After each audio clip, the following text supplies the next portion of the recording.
Bonjour, on va faire aujourd'hui une jolie application avec un affichage à 4 digits. On a déjà vu comment écrire sur un affichage avec un seul digit. On va en mettre 4, comprendre comment balayer cet affichage et afficher des nombres. Sur cette vidéo, vous voyez comment se fait le balayage. Si on accélère la vitesse avec la persistance rétinienne, on verra 4 chiffres en continu, mais avec une intensité réduite. Ce avec quoi on travaille, c'est un affichage dont les segments sont reliés par des fils sur des ports du processeur. Alors, on avait vu ce processeur comme un ensemble de pins à l'Arduino. Maintenant, on va s'intéresser à ce qui se passe vraiment au niveau de l'Atmega 328, dans lequel les ports sont des meux de 8 bits. Il y a le port D, il y a le port B, et on va connecter notre affichage sur ces ports qu'Arduino décrit dans le fond par des numéros de pin, et vous vous souvenez de la pin 13 sur lequel il y a une petite LED qui est allumée. Notre affichage, on va le voir comme un mot binaire avec les bits 0, 1, 2, 3 qui correspondent aux segments, et c'est l'ordre habituel que l'on utilise pour décrire un digit. Et ce mot binaire maintenant, on avait défini un vecteur, ce mot binaire va correspondre à un digit, donc on reverra le digit 7 tout à l'heure qui sera codé par un certain nombre de bits. Alors maintenant, on doit exécuter le câblage sur les deux ports et on va définir les choses de façon indépendante d'Arduino en utilisant les instructions du C. Et on va devoir dire que A est connecté sur cette pin, que B est connecté sur cette pin qui est dans un autre port. Et vous me direz, mais ce câblage, il est quand même un petit peu bizarre. Non, parce que au niveau du processeur, il peut y avoir des bits dans des ports qui ont des fonctions particulières en liaison avec des interruptions, avec des timers, avec des commandes de moteur. Donc on peut être amené à réserver, typiquement, dire je ne touche pas le bit 13 parce que c'est pratique de pouvoir faire clignoter ma petite LED quand j'en ai envie. Et maintenant, il y a une autre contrainte du point de vue câblage. Ces signaux sont arrangés d'une certaine façon autour de l'affichage. Ils sont arrangés d'une certaine façon autour du processeur. Vous avez parfois vu ces jouets qui sont faits avec du circuit imprimé simple face. Si vous pouvez utiliser du simple face, le circuit imprimé va coûter 10 centimes de moins. Si vous en fabriquez 100 000, c'est 10 000 francs d'économie pour l'industrie. Ça vaut la peine de réfléchir un petit peu à comment mélanger ce câblage différemment pour que le circuit imprimé soit plus simple. Alors maintenant, notre problème, c'est de copier les bits qui en fait vont être déclarés dans une fonction, les faire passer dans les ports du processeur, où le câblage, dans le fond, va les amener sur les pins de l'affichage. Alors, on doit écrire dans ces ports à partir d'un mot binaire, activer un bit à 0 ou à 1, on a vu, ça se fait très bien avec un digital write, ça se fait aussi en C avec un bit set et bit clear, qui sont vraiment les instructions au niveau du processeur, qui vont s'exécuter, en tout cas 10 fois plus rapidement que le digital write. Donc dans un bit set, eh bien, on dit de quel port il s'agit, ou position mémoire, on dit quel est le numéro du bit, et on va pouvoir activer. Maintenant, il faut qu'on puisse tester le bit du digit qui représente un segment pour savoir s'il faudra écrire un 1 ou un 0, allumer ou éteindre. Le digital read, on l'a utilisé pour tester un bouton poussoir à 1 ou à 0. mais il n'existe pas pour les positions mémoire, et ici on est dans une variable en mémoire. Le bit test, est-ce que ça a été prévu par le C? Non, ça n'existe pas, même au niveau de l'assembleur, c'est associé à des sauts conditionnels pour ceux qui connaissent l'assembleur. Alors il nous reste une solution, c'est de faire un et logique avec un mot binaire, ça on vous l'a bien expliqué, qui a un seul 1 position 5, et puis on va faire le calcul variable qui est digit ici, avec notre masque, et on va pouvoir écrire maintenant if notre digit 7 par exemple, avec son bit, on s'intéresse à son bit en position 5, eh bien on va activer le bon port, le bon bit, et puis autrement on va désactiver le bon bit dans le bon port. Donc on se retrouve maintenant à devoir gérer tous les chiffres dans une table qui est une table de bytes, mais dans ces bytes, contrairement à ce qu'on avait déjà vu, chaque bit correspond à un segment. Et c'est la fonction copy-digit, le paramètre sera le numéro du digit. Et maintenant, pour afficher le premier bit, par exemple dans un 0, ce bit est allumé, on va dire, si dans mon digit 0, j'ai le bit 0 qui est à 1, eh bien je vais activer sur le port D la pin 7, donc il faut garder présent le schéma de câblage. Et ici, on décrit le schéma de câblage, on décide les connexions, on décide si le segment est allumé ou éteint quand on a un 1.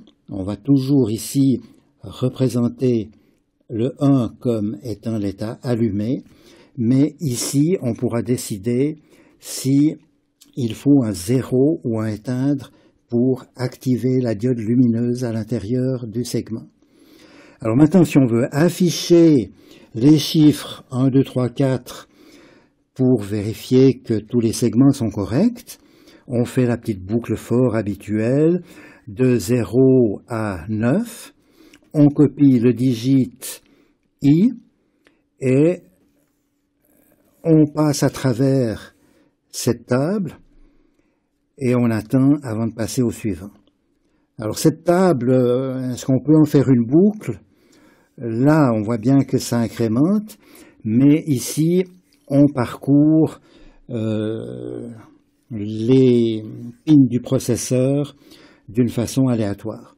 Néanmoins, c'est extrêmement rapide puisque chaque fois, on a 2-3 instructions par ligne. Bien, maintenant, si on veut balayer notre affichage, on voudrait afficher 4 digits dans des modules qui existent. Tous ces segments sont câblés en parallèle. Mais il y a une entrée pour chaque digit de sélection et on va balayer, c'est-à-dire qu'on va sélectionner le premier digit après avoir préparé la valeur sur le port des segments, et puis ensuite on va désélectionner, sélectionner le suivant, etc. Et il faudra faire attention que au moment de la commutation, on ne voit pas un petit début. Si j'avance ici la sélection, je pourrais afficher pendant quelques microsecondes le chiffre précédent. Alors, le programme qu'il faut écrire maintenant, à partir de ce qu'on vient de voir, c'est de dire, pour sélectionner le digit 1, je dois faire un bit 7 du bon port, donc là on va regarder comment c'est câblé. Pour le désélectionner, off, je dois faire un bit clear. Je m'excuse, il y a une petite erreur qui m'a échappé. Clear. Et puis maintenant, pour afficher mon nombre 1, 2, 3, 4, eh bien, je copie le digit 1, j'active, j'attends, je désactive. Ensuite, je passe au digit 2, j'active, j'attends, je désactive, etc. Si mon délai est de l'ordre de 5 millisecondes, j'ai 4 délais pour balayer mon chiffre, ça va faire 20 millisecondes, donc 50 fois par seconde, l'affichage sera régénéré et je verrai le nombre qui m'intéresse. Au niveau du setup, évitons des pin modes, puisque si je reviens à notre schéma ici, eh bien on voit que tous ces bits sont à 1, que tous ces bits sont à 0, et la direction, on va intervenir avec le registre de direction pour dire que, là aussi je me suis trompé, ce ne sont pas les ports, ce sont les data direction register, que je crois qu'on ne vous a pas encore bien expliqué, DDRD. Alors maintenant, il nous reste le problème d'afficher un chiffre, un nombre qui a été mémorisé, et pas simplement 1, 2, 3, 4. Ce nombre se trouve dans une variable. Et maintenant, on a décidé de balayer d'afficher d'abord celui-ci et ensuite les suivants.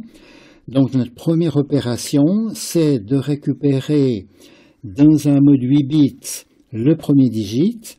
Et pour ça, on peut très simplement le décaler de 12 positions en prenant le nombre. Donc, au niveau de notre procédure qui affiche un nombre, ce nombre sera un nombre entier que j'appelle nombre. La première opération, ce sera de dire, je vais copier le digit, que la valeur de ce digit, de 1 à 9, eh bien, je le trouve dans la variable nombre qui a été décalée de 12, j'ai un 0 qui a été injecté en analysant le décalage. Je vais sélectionner mon digit. Là, j'ai déjà regroupé les 3 instructions qu'on a vues tout à l'heure.